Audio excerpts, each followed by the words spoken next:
नमस्कार दोस्तों, आपका स्वागत है Rajput science and research centre बोड़ा। आज हम पॉलिटी की अगली क्लास जिसमें चर्चा करेंगे भारतीय संविधान सभा के बारे में। आप सभी को याद ही होगा कि अपने चैनल पर अन्य विषयों की क्लासेस भी संचालित हो रही है, जिसमें एमपीजी के, इंडियन ज्योग्राफी, साथ ही जनरल साइंस। आज हम पॉलिटी की अगली क्लास पढ़ेंगे, जिसमें अपना जो टॉपिक है वो है संविधान सभा। मुझे उम्मीद है कि आपने पिछली क्लासेस भी देखी होगी जो पॉलिटी से संबंधित है, जिसमें भारत शासन अधिनियम 1858, 1861, 1909, 1919, 1935, 1947।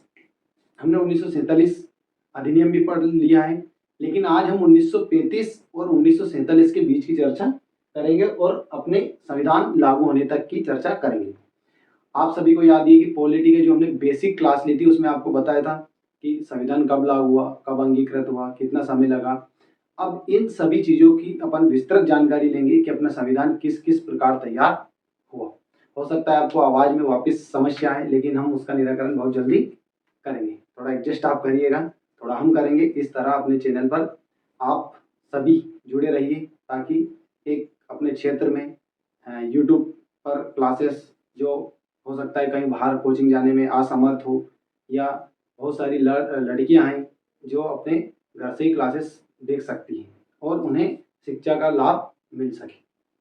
आज हम अन्य विषयों को छोड़ते हुए या अन्य बातों को छोड़ते हुए अपन चर्चा करेंगे संविधान सभा के बारे में। यदि आपने एक क्लास देखी तो आपको बहुत ही आनंद महसूस होगा। क्यों? क्योंकि अपना संविधान किस प्रकार बढ़ा, किस प्रकार संविधान सभा गठित हुई, उस समय की क्या क्या परिस्थितियाँ थी। एक समय विश्व युद्ध चल रहा है, उसी दौरान ब्रिटेन चाहता है कि भारत पर शासन बना रहे। वहीं गांधी जी द्वारा उस समय असहयोग आंदोलन भारत छोड़ो आंदोलन संचालित कर रहे हैं, जिसमें उन्होंने करो या मारो का नारा दिया। सुभाष चंद्र बोस, पंडित जवाहरलाल नेहरू उस समय द्वितीय विश्व युद्ध के कारण ब्रिटेन पर दबाव कि भारत को द्वितीय विश्व युद्ध में जोड़े, क्योंकि अमेरिका, रशिया ये एक खेमे के देश थे। वहीं जर्मनी यानी हिटलर द्वारा ब्रिटेन पर या जो मित्र राष्ट्र है उन पर दबाव बना रहे थे। उसी दौरान आपने देखा कि भारत शासन अधिनियम 1935 जो विश्व युद्ध के पहले बन चुका था। अंग्रेजों ने इतना बड़ा अधिनियम बनाया था कि भारत पर उनका शासन लगभग 150 वर्षों तक और बनाए रखना चाहते थे। लेकिन अपने स्वतंत्रता सेनानियों एवं सबसे महत्वपूर्ण अगर अपन चर्चा करें तो अपने स्वतंत्रता सेनानियों का योगदान, उस कारण द्वितीय विश्व युद्ध स्टार्ट हुआ, ब्रिटेन पर दबाव बना और दबाव बनने के साथ ही बहुत सारे रियायत भारतीयों को मिली और अंततः 15 अगस्त 1947 को भारत आजाद हुआ। अब इन चीज़ों के इधर अपन जानने का प्रयास करते हैं कि आज अपनी क्लास का इंडेक्स क्या क्या रहेगा। पहला मुख्य बिंदु रहेगा संविधान सभा से तात्पर्य। तो संविधान सभा क्या है? तो संविधान सभा प्रतिनिधियों की सभा है, यानी कि जो संविधान सभा है उसे प्रत्यक्ष निर्वाचन या प्रत्यक्ष चुनाव से न चुनते हुए जो प्रांतीय क्षेत्र थे उस समय के, उनके विधानमंडलों से चुनकर संविधान सभा का गठन किया गया था। इसीलिए जब आलोचना करता होते हैं वो संविधान सभा को एक अप्रत्यक्ष निर्वाचित सभा कहते हैं, यानी प्रत्यक्ष रूप से न होते हुए अप्रत्यक्ष चुनाव द्वारा चुनी गई संविधान सभा होती है। आलोचना भी पढ़ेंगे, अपना लास्ट का पॉइंट है इसमें। दूसरा पॉइंट है कि संविधान सभा की अवधारणा का उदय किस प्रकार हुआ। अपन 1895 तिलक द्वारा दिए गए तिलक स्वराज में इसके बारे में उन्होंने बताया। फिर गांधी जी, एम.एन. रॉय, पंडित जवाहरलाल नेहरू, आईएनसी यानी इंडियन नेशनल कांग्रेस, इस तरह इसके बारे में अपन चर्चा करेंगे। उसके बाद संविधान सभा का गठन किस प्रकार हुआ, कितने सदस्य थे, इन सभी के बारे में चर्चा करेंगे। साथ ही संविधान सभा या संविधान सभा न कहते हुए संविधान निर्माण की कहानी, किस प्रकार कार्य प्रणाली रही, किस प्रकार लागू हुआ, कौन से सदस्य कहाँ से चुने गए, कितने देशी रियासतें थी, कितने ब्रिटिश प्रांतीय क्षेत्र थे, चीफ कमिश्नर क्षेत्र, इन सभी के बारे में देखेंगे। फिर उसके बाद स्वतंत्रता अधिनियम द्वारा परिवर्तन, इसीलिए ये पॉइंट इसमें आना था। इस कारण से आपको भारत शासन अधिनियम 1947 पहले ही पढ़ा दिया गया है। आप उस क्लास को भी देखें और उसमें क्या संशोधन किए गए उसको भी अपन आगे देखेंगे। उसके बाद संविधान सभा के अन्य कार्य, यानी कब राष्ट्रगान को अपनाया गया, राष्ट्रगीत को अपनाया गया, कब राष्ट्रपति चुना गया, फिर उसके बाद आम चुनाव कब हुए, इन सभी के बारे में चर्चा करेंगे। उसके बाद संविधान सभा की प्रमुख समितियां, हम अन्य समितियों पर चर्चा न करते हुए प्रारूप समिति के बारे में चर्चा करेंगे, जिसके अध्यक्ष doctor B are Ambedkar ji हैं। वहीं साथ ही संवैधानिक सलाहकार पर भी चर्चा करेंगे जो BN राव थे, जिन्होंने 60 से अधिक देशों के संविधानों पर चर्चा की, अध्ययन किया और साथ ही प्रमुख जो कॉन्स्टिट्यूशन के जानकार थे उनसे जानकारी ली या वार्तालाप की या चर्चा की। उसके बाद संविधान सभा का प्रभाव में आना, इस प्रकार 26 नवंबर को अपना संविधान बनकर तैयार हुआ, लेकिन 2 माह के बाद यानी 26 जनवरी 1950 को लागू किया गया। साथ ही अपन ये भी जानने का प्रयास करेंगे कि इन 2 माह का गैप क्यों रहा। जब संविधान 26 नवंबर को ही बनकर तैयार हो गया तो फिर 26 जनवरी 1950 तक का इंतजार क्यों किया गया। उसी के साथ 26 जनवरी की भी चर्चा करेंगे, 26 जनवरी 1950, और उसके बाद आलोचना। क्लास लंबी हो सकती है, लेकिन अगर आप क्लास पूरी देखेंगे तो आपको पूरी बातें शुरू से आखिरी तक समझ में आएगी। तो क्लास स्टार्ट करते हैं। देखिए, सबसे पहले अगर अपन मुख्य बिंदु में चर्चा करें तो संविधान सभा से तात्पर्य। तो संविधान सभा से क्या तात्पर्य है? उस समय एक तरफ अपने स्वतंत्रता सेनानी, इस बीच जो संविधान सभा है उसका गठन किस प्रकार किया जाए। कैबिनेट मिशन 1940 में अगस्त प्रस्ताव, क्रिप्स मिशन 42, फिर उसके बाद कैबिनेट मिशन। तो अगर आपसे प्रश्न पूछे कि संविधान सभा किस अधिनियम या किस प्रस्ताव या किस मिशन के द्वारा गठित की गई, तो आप याद रखेंगे उसमें कैबिनेट मिशन। परीक्षा में पूछते हैं। साथ ही अपन परीक्षा के कुछ प्रश्नों के बारे में भी चर्चा करते चलेंगे, किस प्रकार परीक्षा में प्रश्न बन सकते हैं। ये क्लास उस सभी एग्जाम के लिए है जिसकी आप प्रिपरेशन करना चाहते हैं, वनडे एग्जाम से लेकर तो PSC तक। अगर आप गहन अध्ययन में रुचि रखते हैं तो इस क्लास को अवश्य देखें। संविधान सभा से तात्पर्य क्या है? तो संविधान सभा डायरेक्ट न चुनते हुए इनडायरेक्ट रूप से चुनी गई थी, यानी इसे कह सकते हैं अपन प्रतिनिधियों की सभा, प्रतिनिधियों की सभा, यानी कि इसमें एक डायरेक्ट इलेक्शन ना होते हुए इनडायरेक्ट इलेक्शन थे। तो आपको याद ही होगा प्रांतीय चुनाव हुए 1935 के एक्ट में अपन ने पढ़ा था, जिसमें कुछ लोगों को ही वहां पर वोट डालने की आजादी थी। वो आपको पिछली क्लास में अगर आपने देखा होगा तो आपको याद ही होगा।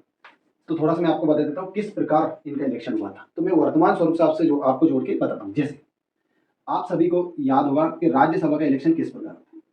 तो राज्यसभा का इलेक्शन उस राज्य के विधायक यानी विधानसभा के सदस्यों द्वारा चुने जाते हैं। जैसे मध्य प्रदेश में 11 राज्यसभा की सीटें हैं। अब इन 11 सदस्यों का चयन कौन करेगा? राज्य के 230 विधायक, यानी राज्यसभा प्रत्यक्ष इलेक्शन ना होते हुए अप्रत्यक्ष इलेक्शन है। उन्हें किसने चुना? तो विधायक कौन है? जनता के प्रतिनिधि, यानी विधायक को कौन चुनता है?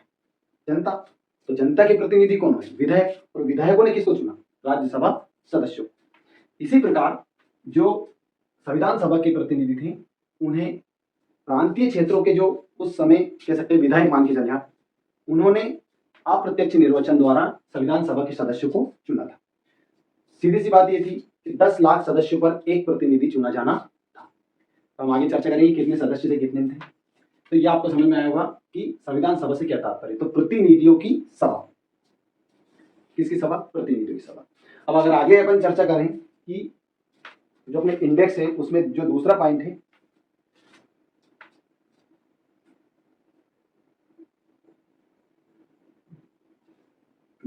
उसमें देखें आप संविधान सभा की अवधारणा का उदय। 20वीं सदी में यानी 1895 में स्वराज विधेयक यानी स्वराज बिल में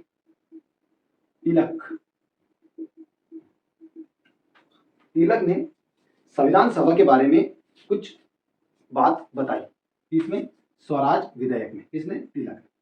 उसी के बाद जैसे ही 19वीं सदी और 20वीं सदी, 19वीं सदी, सॉरी माफी चाहूंगा मैं, 19वीं सदी, यहाँ पर 20वीं सदी में यानी 1922 के समथिंग गांधी जी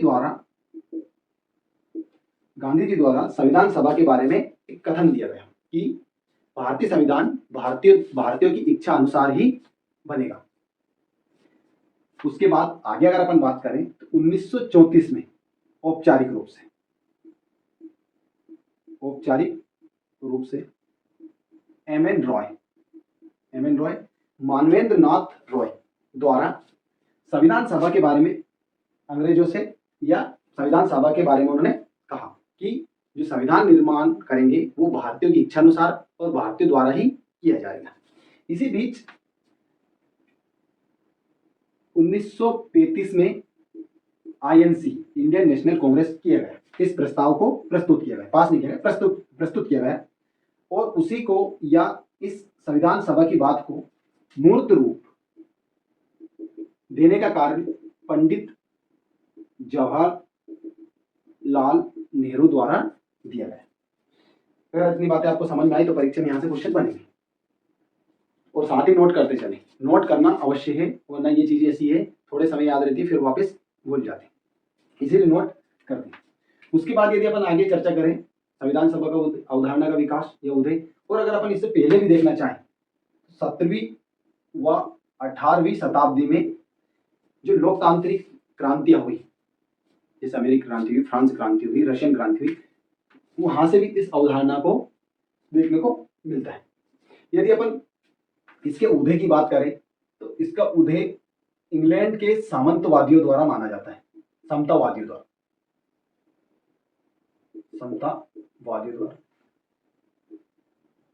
बल्कि क्रियान्वित की बात करें तो ये अमेरिका एवं फ्रांस से मानी जाती है। आया समझ? पहले भारतीयों के बारे में बताया, पर उन्होंने भी कहां से सीख ली? इन क्रांतियों द्वारा। इसमें क्या किया गया कि जो संविधान सभा है, संविधान सभा के प्रस्ताव यानी संविधान सभा के बारे में के महत्व और आवश्यकता पर चर्चा की गई। लेकिन 1937 एवं 1938 के जो अधिवेशन हैं उनमें इस प्रस्ताव को पारित किया गया। ठीक है, आया समझ में? अब हम चर्चा करेंगे उसके गठन के बारे में, और साथ ही एक दो चीजों को और ध्यान रखें कि इस समय जो संविधान सभा है उसके गठन के लिए ब्रिटेन द्वारा विरोध किया गया। साथ ही जो राजा थे, रियासतों के जो राजा थे, उनके द्वारा भी संविधान सभा का विरोध किया गया था। लेकिन आप सभी को मैंने पहले बताया था कि अंग्रेजों पर विश्व युद्ध का दबाव था, साथ ही उस पर जो अंतर्राष्ट्रीय महाशक्ति थी जैसे अमेरिका, रशिया, इनका दबाव भी था कि आप भारत को कुछ रियायतें दें, क्योंकि ये लोकतंत्र की बात करते थे, लेकिन यहाँ पर तो तानाशाही चल रही थी, यानी अत्याचार ज्यादा चल रहा था।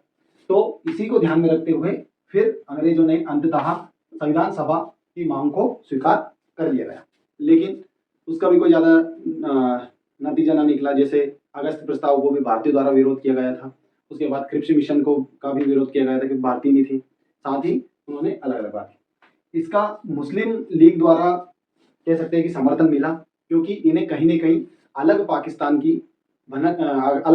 की जरूरत थी कि हम अलग देश बनाएंगे, यानी भारत से एक अलग देश जिसे पाकिस्तान नाम उन्होंने दिया था। उनका मानना था, इसलिए उन्होंने इस बात को माना। लेकिन उन्होंने अंततः फिर बाद में जब जैसे इलेक्शन हुए, इलेक्शन में उनको कम सीटें मिली, तो उन्होंने स्पष्टतः यानी पूर्णतः कह सकते हैं कि अलग देश की मांग ही शुरू कर दी। संविधान सभा की अवधारणा, उदय एवं विकास के बाद अब हम चर्चा करेंगे संविधान सभा के गठन के बारे में। आप सभी को याद ही है कि हमने सबसे पहले संविधान सभा से तात्पर्य पढ़ा, उसके बाद संविधान सभा की अवधारणा का उदय एवं विकास पढ़ा, और अभी हम चर्चा करेंगे संविधान सभा का गठन। संविधान सभा का गठन आप सभी को याद है, कैबिनेट जो मिशन है उनकी सिफारिश के आधार पर किया गया था। अब कैबिनेट मिशन ने जो सिफारिश दी थी उसमें उसके द्वारा ही संविधान सभा का गठन किया गया। अब संविधान सभा के यदि अपन गठन की बात करें तो नवंबर 1946 में संविधान सभा का गठन किया गया था। अब इसमें कितने सदस्य थे? तो इसमें सदस्यों की संख्या 389 रखी गई थी, 389। अब 389 जो सदस्य थे, और इसमें एक बात थी कि 10 लाख जनता पर एक सदस्य को चुना जाना था। इसको भी और अन्य भागों बांटा है। इसमें से एक जो 296 जो सदस्य हैं वो ब्रिटिश प्रांत के लिए, ब्रिटिश प्रांत लिख देता हूँ प्रोविंस की जगह, और जो 93 थे सदस्य उनको देसी रियासतों के लिए, देसी रियासतों। अब इन 296 को भी अन्य भागों में बांटा। इनमें से 11 गवर्नर प्रांतों के लिए, गवर्नर्स प्रांतों के लिए, और 4 चीफ कमिश्नर क्षेत्र यानी मुख्य, इंग्लिश में लिख देता हूं, चीफ कमिश्नर क्षेत्र के लिए। कौन कौन से? अजमेर, दिल्ली, बलूचिस्तान, इसमें कुर्ग आ जाएगा, कुर्ग एवं आपका मोरवाड़ा। ये 4 चीफ कमिश्नर क्षेत्र हैं। इनमें से एक एक सदस्य चुना जाना था। इस प्रकार जो सदस्य हैं यानी प्रतिनिधि है संविधान सभा में, उनका गठन किया गया था। क्षेत्र में, चीफ कमिश्नर क्षेत्र में अजमेर, दिल्ली, कुर्ग एवं बलूचिस्तान और मोरवाड़ा 11 गवर्नर क्षेत्र हैं। अब इनमें से जो सदस्य चुने गए वो आप सभी को याद ही, 10 लाख सदस्यों पर, यानी सॉरी सदस्य नहीं कहेंगे, जनता पर एक सदस्य चुना जाना था। साथ ही इनका जो इलेक्शन हुआ वो अप्रत्यक्ष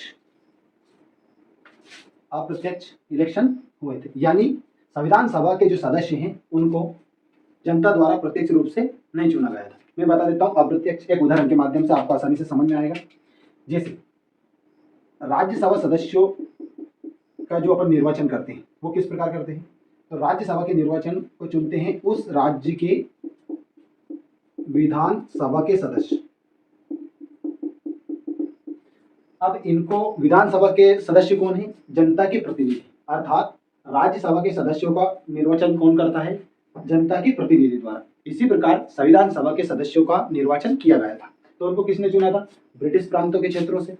जो प्रांत थे ब्रिटिश प्रांत, उनमें जो जनता द्वारा चुने गए थे प्रतिनिधि, उनने संविधान सभा के सदस्यों को चुना था। जबकि जो देसी रियासतों की सीटें थी, देसी रियासतों की जो सीटें थी, उनको उस रियासत के राज प्रमुख यानी राजा कह सकते हैं के द्वारा नामित कर भेजा गया था। इस आधार पर अपन कह सकते हैं कि हमारी संविधान सभा आंशिक रूप से निर्वाचित एवं आंशिक रूप से नामित सदस्यों की बनी हुई थी। आगे अगर हम चर्चा करें कि जो सीटों का निर्धारण किस प्रकार किया गया था, तो सीटों का निर्धारण 3 प्रमुख समुदायों के आधार पर किया गया था। 3 प्रमुख समुदायों कौन कौन से थे? एक सामान्य, एक मुस्लिम और एक थे सिख।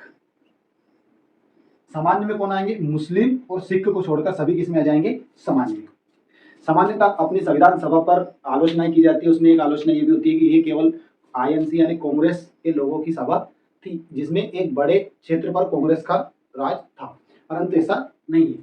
संविधान सभा में सभी वर्ग के एसटी, एससी, यहाँ तक कि महिलाएं भी सम्मिलित थी। साथ ही सभी धर्म के लोग भी इसमें थे। पारसी थे, एंग्लो इंडियन थे, मुस्लिम थे। हालांकि पाकिस्तान विभाजन के समय अधिकांश जो मुस्लिम बड़े नेता थे वो पाकिस्तान में चले गए, लेकिन जो भारत में रहे वो संविधान सभा में सम्मिलित थे। अगर आप आगे चर्चा करें तो चुनाव का जो प्रांत यानी कह सकते हैं कि इनका इलेक्शन इस प्रकार हुआ। तो इनका इलेक्शन एकल संक्रमणीय मत प्रणाली के द्वारा, एकल संक्रमणीय मत विधि द्वारा और समानुपातिक प्रतिनिधित्व। अब इस शब्द को अपन समझेंगे जब राष्ट्रपति का इलेक्शन पढ़ेंगे कि राष्ट्रपति का इलेक्शन किस प्रकार होता है, और राज्यसभा का इलेक्शन भी पढ़ेंगे, क्योंकि ये प्रत्यक्ष निर्वाचन ना होते हुए अप्रत्यक्ष निर्वाचन है, यानी इसमें जनता ने डायरेक्ट रूप से भाग नहीं लिया था। हालांकि अगर अपन और देखें इसमें कि जो संविधान सभा के सदस्यों का निर्वाचन हुआ था, संविधान सभा के सदस्यों का उनका निर्वाचन या किन प्रतिनिधियों द्वारा चुने गए थे? तो प्रांतों के जो विधायक कह सकते हैं उनके द्वारा इनको चुना गया था। तो अगर क्वेश्चन ये बनता है कि प्रांतों को किसने चुना था, तो आप सभी को याद है कि भारत शासन अधिनियम 1935 में अपन ने पढ़ा था कि जो शिक्षा, कर और जिनके पास संपत्ति है उन कुछ लोगों ने उनको चुना था, और उनके द्वारा जो चुने आए प्रतिनिधि उन्होंने ही संविधान सभा के सदस्यों का निर्वाचन या चुना था। देशी रियासतों में आप सभी को याद ही है कि देशी रियासतों में सदस्यों का नामित किया गया था किसके द्वारा? उस रियासत के प्रमुख द्वारा, यानी राजा द्वारा। अगर अपन और आगे इसमें चर्चा करें तो जो टोटल सीटें थी उनमें से 208 सीटें आईएनसी को मिली, यानी इंडियन नेशनल कांग्रेस को, और 73 सीटें मुस्लिम लीग को मिली, मुस्लिम लीग। और बाकी जो 15 सीटें हैं वो अन्य दलों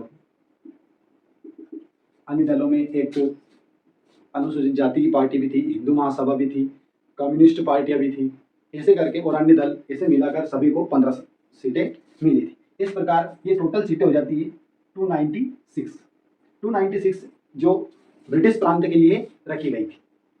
अब अगर हम आगे और देखें तो अब पढ़ेंगे अपन संविधान निर्माण की कहानी या कार्यप्रणाली। आप सभी को इतना समझ में आया होगा। अगर समझ में नहीं आया, अगर जल्दी हो गया है तो आप वीडियो को एक बार देख सकते हैं। अगर अपन बात करें कार्यप्रणाली के बारे में तो संविधान सभा की 3 बैठक मुख्य रूप से परीक्षाओं में पूछी जाती है। 9 दिसंबर 1946,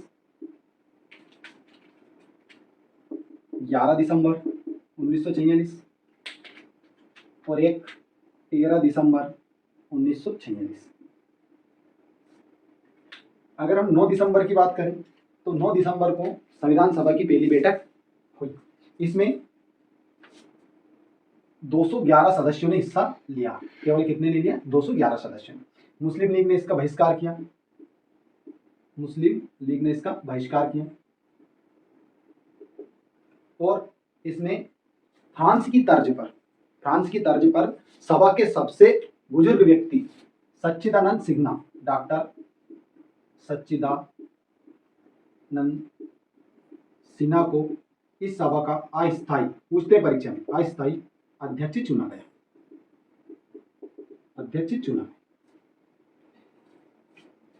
और मुस्लिम लीग द्वारा क्यों बहिष्कार किया गया? और बहिष्कार करने के कारण रहा पाकिस्तान की मांग, नया देश पाकिस्तान की मांग। अब हम बात करते हैं 11 दिसंबर की। इसमें कितने सदस्यों ने भाग लिया था? 211 सदस्य। अगर हम 11 दिसंबर की जो दूसरी बैठक रही उसकी अगर अपन चर्चा करें तो इसमें डॉक्टर राजेंद्र प्रसाद को सभा का स्थायी अध्यक्ष चुना गया।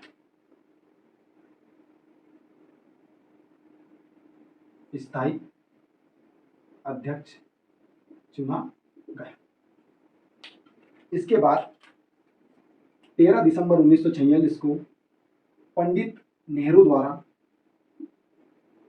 उद्देश्य प्रस्ताव पेश किया गया। अब हम इसमें चर्चा करेंगे कि उद्देश्य प्रस्ताव में क्या क्या बातें थी। 13 दिसंबर का उद्देश्य प्रस्ताव ही वर्तमान की प्रस्तावना है। अब इसमें हम जो महत्वपूर्ण बातें हैं उनको देख लेते हैं। इसमें 2 चीजें और याद रख ले आप। 11 दिसंबर में संविधान सभा के उपाध्यक्ष का भी चुनाव हुआ। कौन? एक थे एससी मुखर्जी, वीटी कृष्णमाचारी। 2 बार गलती हुई, इसके लिए माफी। इसके अध्यक्ष के रूप में डॉक्टर राजेंद्र प्रसाद और उपाध्यक्ष के रूप में एससी मुखर्जी एवं वीटी कृष्णमाचारी। यानी दूसरे शब्दों में कहें तो संविधान सभा के 2 उपाध्यक्ष एससी मुखर्जी और वीटी कृष्णमाचारी। अब हम बात करते हैं उद्देश्य प्रस्ताव के बारे में। परीक्षा में आपसे प्रश्न पूछते हैं कि किस तिथि को उद्देश्य प्रस्ताव को पेश किया गया था? तो 13 दिसंबर।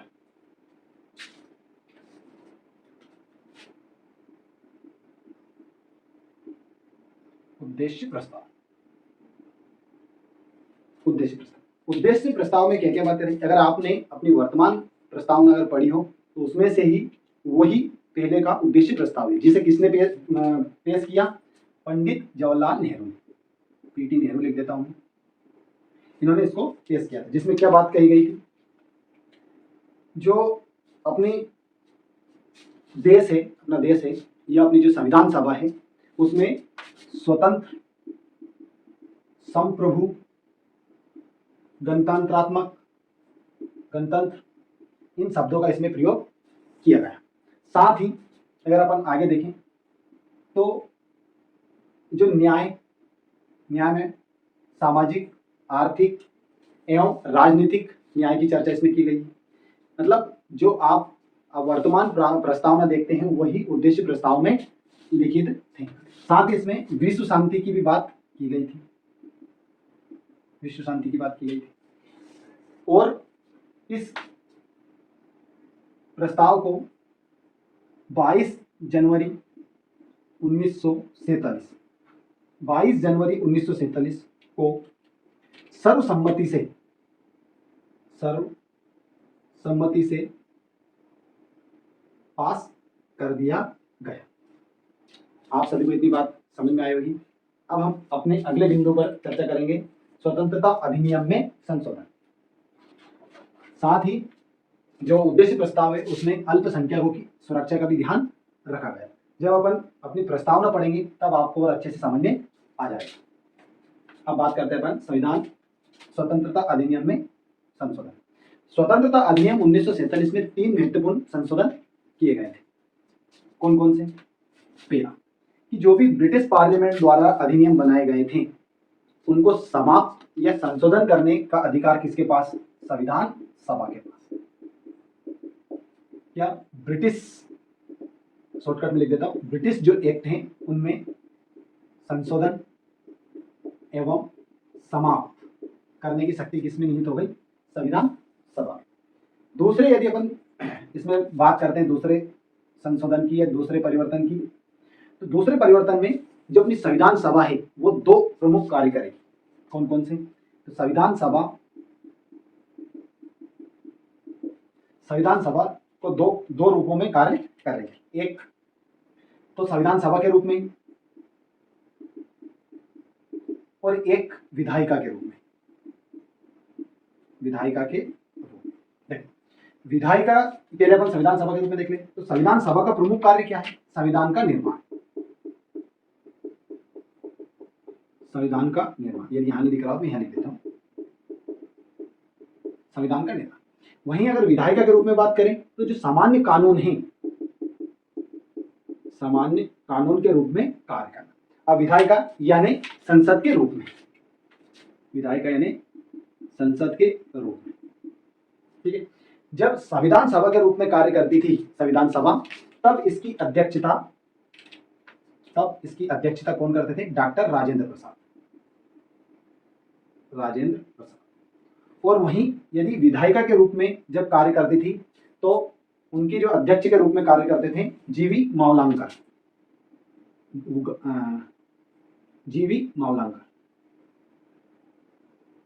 लिखने में अगर गलत हो जाए देख लेना, जीवी मावलंकर।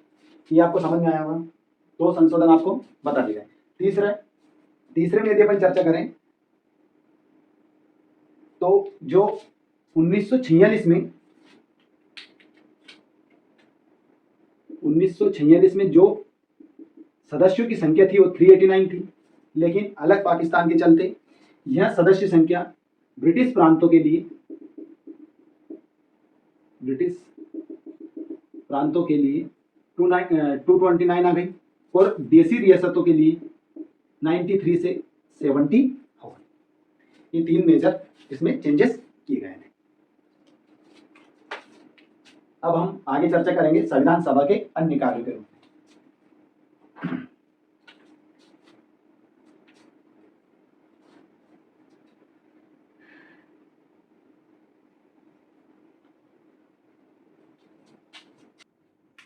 अब हम पढ़ेंगे संविधान सभा के अन्य कार्य के बारे में। तो आप सभी को याद है संविधान सभा का मुख्य कार्य था संविधान निर्माण का। उसके साथ ही आप सभी को याद ही है कि संविधान सभा का एक अन्य कार्य था आम कानूनों का निर्माण।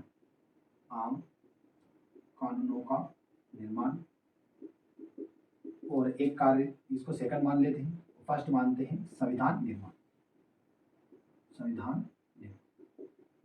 अभी हमने पढ़ा कि संविधान सभा 2 रूपों में कार्य कर रही थी, एक संसद के रूप में और एक संविधान सभा के रूप में। लेकिन इसके अन्य कार्यों की बात करें तो अन्य कार्य में पहला अगर कार्य देखिए तो मई 1949 में संविधान सभा द्वारा भारत को राष्ट्रमंडल में सदस्यता प्राप्त की। राष्ट्रमंडल में सदस्यता, तारीख का जरूर ध्यान रखें। दूसरे अगर अपन कार्य इसमें देखें तो 22 जुलाई 1947, तिथि याद होना चाहिए, 22 जुलाई 1947 को राष्ट्रीय ध्वज को अपनाया, राष्ट्रीय ध्वज को अपनाया। साथ ही अगर तीसरे कार्य देखें तो 24 जनवरी में तीन चीजों का ध्यान रखें। 24 जनवरी 1950 एक नेशनल एंथम यानी राष्ट्रगान, राष्ट्रगीत, राष्ट्रगान, और साथ ही भारत के प्रथम प्रेसिडेंट डॉक्टर राजेंद्र प्रसाद को 24 जनवरी के दिन ही चुना गया। यानी ये तीनों घटनाएं एक ही दिन हुई, यानी 24 जनवरी 1950। आप सभी को याद है इसके 2 दिन बाद यानी 26 जनवरी 1950 को अपना संविधान लागू होना था।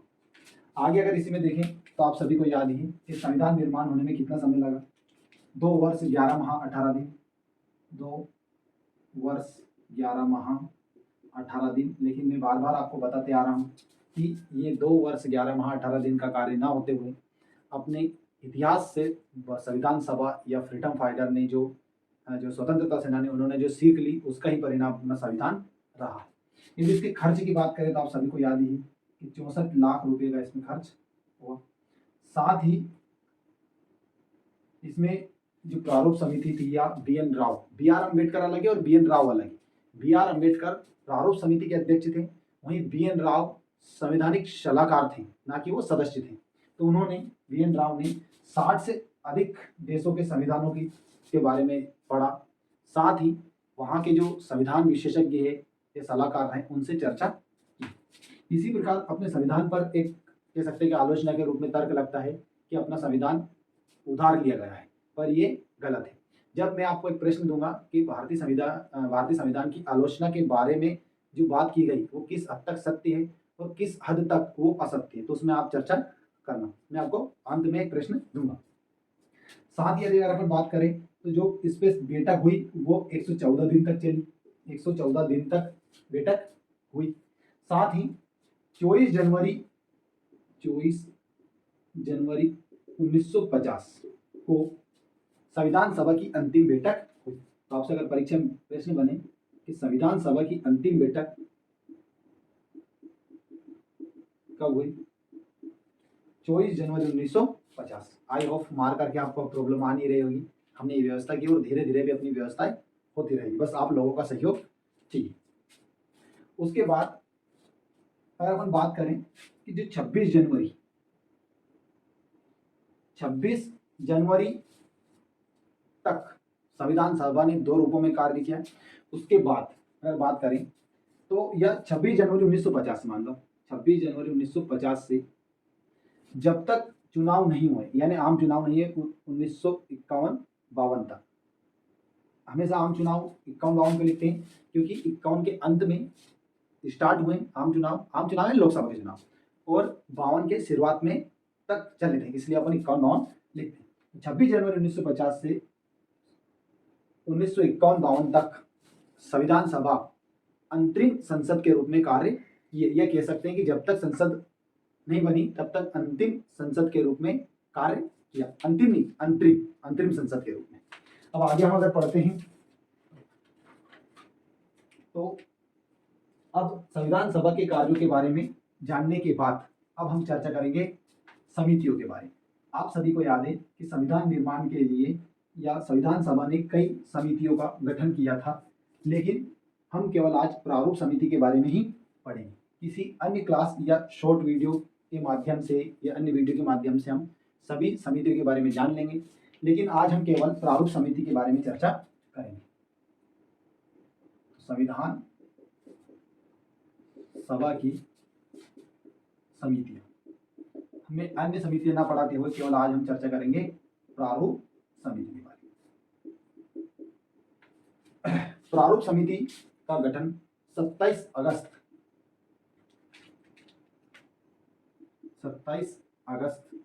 1947 को हुआ था। इसका क्या कार्य था? जो संवैधानिक सलाहकार सभा थी या समिति थी, सभा नहीं कहेंगे, समिति थी, उसके द्वारा जो प्रारूप तैयार किया गया था उस पर चर्चा करना प्रारूप समिति का कार्य था। साथ ही उस प्रारूप को संविधान सभा के समक्ष प्रस्तुत करना भी था।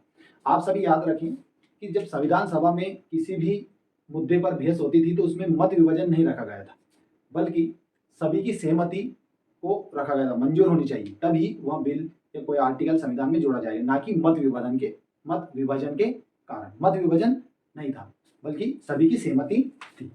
अगर हम बात करें कि जो प्रारूप समिति है उसके अध्यक्ष आप सभी को याद ही है, BR अम्बेडकर, जिन्हें आधुनिक मनु भी कहा जाता है और भारतीय संविधान के पितामह भी कहा जाता है। परंतु संविधान सभा में उनका स्टेटमेंट भी था कि यदि BN राव अलग है और BR अम्बेडकर अलग है, BN राव यदि मेरा सहयोग न करते तो हो सकता था कि मैं इतना अच्छा संविधान भारतीयों के सामने पेश नहीं कर पाता था, नहीं कर सकता था। ये BR अम्बेडकर का ही कहता नहीं। जितना से BR अम्बेडकर को जाता है उतना ही श्रेय BN राव को जाता है। BN राव का पूरा नाम है बेनिकल नरसिम्हा राव, जो संविधान सभा के संवैधानिक सलाहकार थे, ना कि उसके सदस्य थे। आप सभी को याद है। यदि इसमें अन्य सदस्यों की बात करें तो अन्य सदस्यों में N गोपालास्वामी अयंगर,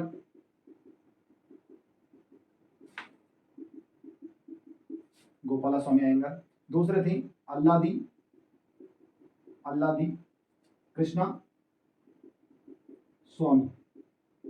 अल्लादी कृष्णा स्वामी अय्यर। ये अय्यर भाई बबीता जी वाले नहीं है। उसके बाद अगले थे KM Munshi, doctor KM Munshi. अगले सदस्य थे सैयद मोहम्मद सदुल्ला। आप सभी को याद ही है कि जब संविधान सभा की आलोचना की जाती है उसमें एक तर्क ये भी दिया जाता है कि संविधान सभा केवल INC यानी कांग्रेसों की थी या हिंदुओं का प्रभुत्व था, तो ऐसा नहीं है। इसमें बहुत सारे मुस्लिम सदस्य भी थे, या कहें कि पुरुष प्रधान थी, तो पुरुष प्रधान भी न होते हुए इसमें महिलाओं की सदस्यता भी थी। साथ ही संविधान सभा में सभी धर्म के लोग थे, हिंदू, मुस्लिम, क्रिश्चियन और अन्य पारसी, एंग्लो इंडियन, महिलाएं, सभी जाति के थे, यहाँ तक कि एवं धर्म के लोग थे। यदि हम अगले सदस्य की बात करें तो अगले सदस्य थे N माधव राव। ये किसकी जगह आए थे? ये आए थे BL मित्र की जगह। कहीं कहीं पे मित्र भी मिल जाता है, तो मैं BL मित्र लिख देता हूँ।